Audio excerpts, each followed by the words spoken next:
Usap-usapan ngayon ng mga netizen ang posibilidad na lilipat ng studio ang It's Showtime. Matagal nang naging tahanan ng programang Kasalukuyang Studio kung saan nasaksihan ang hindi mabilang na tawanan, performances, kulitan at mga iconic moments kasama ang mga host at madlang people.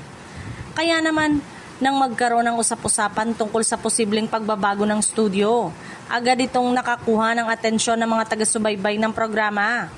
Marami ang curious kung may malaking pagbabago bang nakahanda para sa It's Showtime. Kung sakaling matuloy ang paglipat, panibagong environment at production setup ang maaaring makita ng mga kapamilya. Posible ring magkaroon ng mas bagong disenyo at mas modernong features para sa programa. Pero sa ngayon, wala pang malinaw na kumpirmasyon kung saan lilipat ang It's Showtime sa ibang studio o kung may pagbabago lamang sa production arrangement.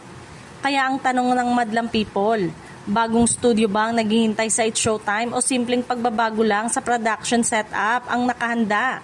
O magkakaroon ng studio sa Kapuso Network?